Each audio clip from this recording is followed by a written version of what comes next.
Major flood warnings are in place for half a dozen dams in Far North Queensland. Heavy rainfall is expected to lash parts of the region today and tomorrow as a monsoonal trough moves east. The coast from Ingham down to Townsville will be hardest hit by the deluge.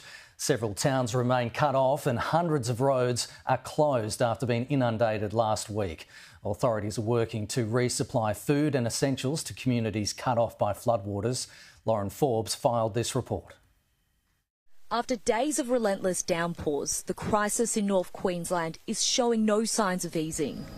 Some of the rainfall totals overnight, particularly in the west, have shown that the system is strong and continues to provide challenges to the state. There was 128 millimetres in Savannah, which is northwest of Richmond, for 20 hours, and to show that there are challenges right across the board. And it's not over yet. More heavy rainfall is expected from Tully to Ayr, south of Townsville.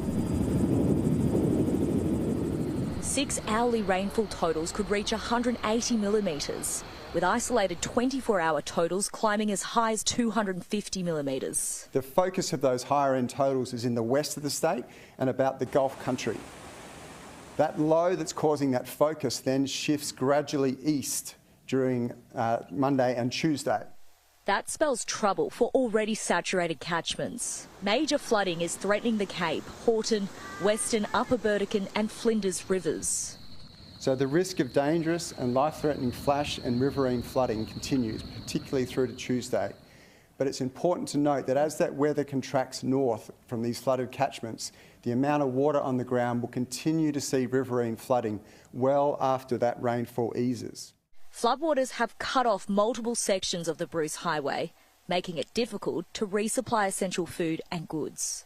We currently are loading barges up, which will take off from Cairns, but it's a 3-day trek to Weipa. We are looking at all options to get resupply into these areas that are cut off. I just plead with people, particularly in Far North Queensland, when shops are resupplied, please only buy what you need. The temporary Alera Bridge north of Townsville, which helped 800 vehicles cross loaded with supplies, has now been closed. It's to allow road crews a clear run at rebuilding. What will happen now is a base will be put on it and it will be sealed, and weather permitting, that will open in the next couple of days to traffic in both directions to the standard that the highway needs. A second wave of New South Wales emergency crews is on the way to provide assistance. Really, really grateful for how resilient people have been. Equally, I'm grateful to the men and women who wear uniforms of different colours and different shapes and sizes from every part of the country. The scale of this disaster is staggering.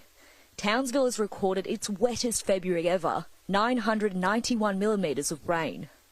Rolling Stone, Cardwell and Halifax have all smashed records, while the tiny town of Paluma has seen more than 2 metres of rain this month, double Sydney's annual rainfall. People have seen water in places they never thought possible, and yet still the spirit of North Queenslanders has somehow shone through. And we're really, really grateful for how resilient people have been. And with more rain on the way, North Queensland isn't out of the woods yet. Lauren Forbes, Sky News.